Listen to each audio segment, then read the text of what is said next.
Halo semuanya, perkenalkan nama saya Mirakal Emanuel Maulana dari kelas Pendidikan Teknologi Informasi B dengan 3 digit NIM terakhir 061. Di sini saya akan membahas tentang model infrastruktur jaringan. Jadi untuk dimulai dari definisinya, jadi jaringan komputer itu adalah jaringan yang memungkinkan antar dua komputer untuk saling berkomunikasi dengan bertukar data, perangkat lunak komputer sampai dengan aplikasi. Dengan adanya jaringan komputer ini menjadikan penggunanya bisa berinteraksi atau berkomunikasi dengan pengguna lain. Sistem terdistribusi merupakan suatu sistem yang terdiri dari beberapa komputer yang terhubung dan bekerjasama untuk menyelesaikan satu tugas. Sistem terdistribusi dapat dibangun dengan berbagai macam arsitektur dan menggunakan berbagai teknologi komunikasi. Berikut ada perbandingan jaringan terpusat dan jaringan terdistribusi, bisa dilihat dari gambarnya. Jadi untuk sistem terpusat itu sistem informasi yang merupakan suatu sistem yang penempatan data dan aplikasi untuk mengakses data tersebut itu menjadi satu atau di satu tempat atau satu server. Sedangkan terdistribusi itu dibangun dengan cara memisahkan secara fisik untuk setiap fungsi dan tugas sebuah komputer dalam ruang lingkup jaringan komputer. Berikutnya kita bahas lagi tentang jaringan terpusat. Jadi jaringan terpusat itu cuma pemrosesan data yang dilakukan oleh komputer yang ditempatkan di dalam suatu lokasi yang ditujukan untuk melayani semua pemakai dalam organisasi. Banyak digunakan oleh perusahaan yang tidak memiliki cabang. Jaringan komputer pusat terdiri atas komputer induk atau host atau server dan satu atau lebih banyak komputer terminal atau workstation. Komputer induk berfungsi untuk melayani komputer terminal. Komputer induk menyimpan banyak data dan program aplikasi untuk melakukan pengelolaan data dan pemrosesan data. Berikutnya itu ada kelebihan dari jaringan terpusat. Jadi kelebihannya itu ada efisiensi sumber daya, terus menghindari kerangkapan data, ada kemudahan untuk penganalisisan, optimalisasi, pemakaian CPU, standarisasi, dan masih banyak lagi. Untuk kekurangannya yaitu lamanya waktu yang diperlukan untuk melakukan siklus informasi, dan juga keterbatasan pemenuhan kebutuhan informasi yang diharapkan pengguna. Data yang ada juga tidak fleksibel. Terus kalau mengalami kerusakan maka seluruh sistem dapat tidak berfungsi. Jika beban kerja CPU sangat besar maka kerja sistem juga akan turun. Berikutnya kita punya dari jaringan terdistribusi. Jadi jaringan terdistribusi adalah sistem yang terdiri atas jumlah komputer yang tersebar pada berbagai lokasi yang dihubungkan dengan sarana telekomunikasi. Dengan masing-masing komputer mampu melakukan pemrosesan yang serupa secara mandiri, tetapi bisa saling berinteraksi dalam pertukaran data. Jadi jaringan komputer terdistribusi merupakan jenis jaringan komputer yang terdiri dari beberapa komputer induk. Komputer server ini berfungsi sebagai pusat layanan data dan program aplikasi yang disediakan untuk dapat diakses oleh komputer terminal. Berikutnya ada kelebihan dari jaringan terdistribusi yaitu penghematan biaya, peningkatan tanggung jawab terhadap pengeluaran biaya, peningkatan kepuasan pemakai, kemudahan pencadangan ketika terjadi musibah, mengatasi masalah beban kerja komputer yang pusat. Ada juga biaya komunikasi berkurang dan kerusakan pada salah satu komputer kemungkinan besar berakibat kecil terhadap keseluruhan sistem. Masih ada juga, jadi dapat menambah komponen secara individu tanpa harus menduplikasi sistem. Fasilitas lokal dapat disesuaikan dengan kebutuhan lokal, dan pokoknya masih banyak lagi lah. Berikutnya ada kekurangan dari sistem terdistribusi. Jadi kekurangannya itu memungkinkan kekacauan kontrol terhadap sistem komputer, ketidaksesuaian dalam menyediakan hardware dan software, standarisasi bisa tidak tercapai, dibutuhkan biaya yang besar, bolos dalam sistem peralatan, proses data agak lambat dibandingkan dengan sistem terpusat. Berikut kita punya pembagian jaringan berdasarkan luas cakupannya. Jadi di sini ada gambarnya. Jadi kita punya mulai dari yang paling kecil itu PAN, LAN, MAN, dan WAN.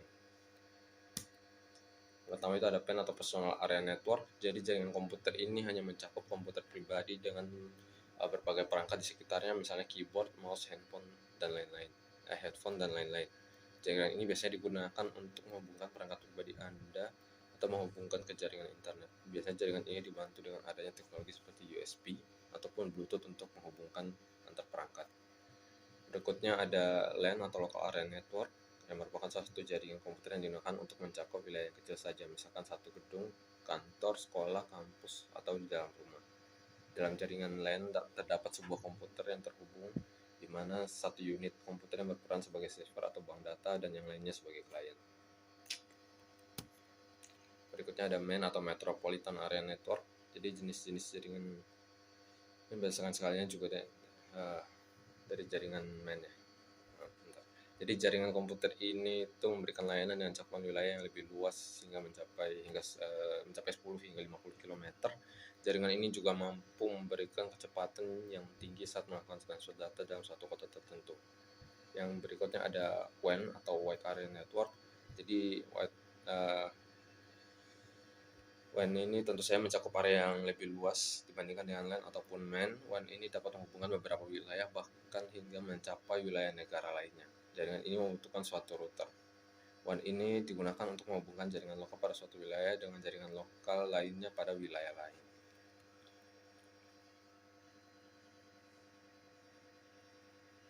Jadi berikutnya ada pembagian jaringan berdasarkan aksesnya, yaitu kita di sini punya internet dan intranet. Jadi kalau internet itu adalah sebuah jaringan yang menghubungkan komputer satu sama lain yang menggunakan standar sistem Global Transmission Control Protocol atau TCP. Sedangkan intranet itu lebih ke jaringan pribadi atau private yang menggunakan internet untuk saling berbagi dan bertukar informasi dalam jaringan lokal. Contohnya adalah perusahaan kantor, universitas, dan lain-lain.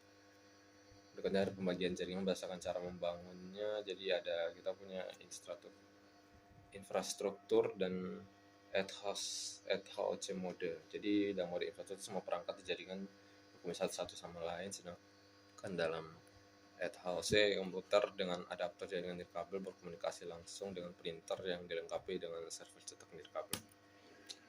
Berikutnya kita punya topologi jaringan. Topologi yang pertama itu adalah topologi ring. Jadi topologi ring atau sering disebut sebagai topologi cincin adalah jenis topologi jaringan yang digunakan untuk menghubungkan sebuah komputer dengan komputer lainnya dalam sebuah rangkaian yang berbentuk melingkar seperti cincin. Umumnya jenis topologi jaringan ring ini hanya menggunakan LAN card agar masing-masing komputer terkoneksi. Berikutnya kita punya topologi bus. Jadi topologi bus adalah topologi jaringan yang lebih sederhana. Umumnya topologi ini dilakukan pada instalasi jaringan berbasis kabel koaksial. Topologi bus menggunakan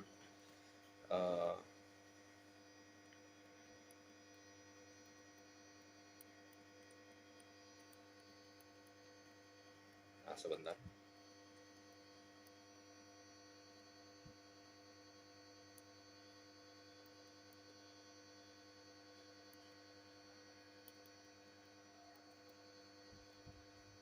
Oh iya maaf, jadi ini gambarnya kebalik, jadi ini harusnya topologi bus, ini topologi ring, ini topologi bus ya. Kita lanjut aja. Topologi bus menggunakan kabel koaksial pada sepanjang node klien dan konektornya. Yang berikutnya ada topologi mesh. Topologi mesh adalah sebuah topologi yang bisa digunakan untuk rute yang banyak. Jaringan topologi ini menggunakan kabel tunggal sehingga proses pengiriman data menjadi lebih cepat tanpa melalui hub atau switch.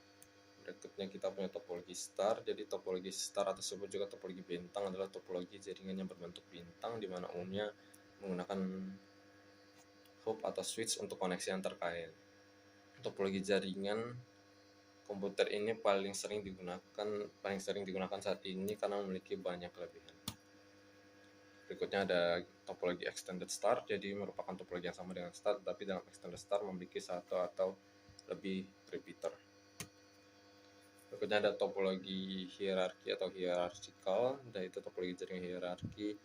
Cuma sebuah topologi jaringan itu susunan jaringannya menyerupai pohon bercabang. Topologi ini terdiri dari komputer host yang dihubungkan ke node atau simpul secara bertahap, dan ketingkatan yang lebih tinggi akan mengatur kerja tingkat yang lebih rendah.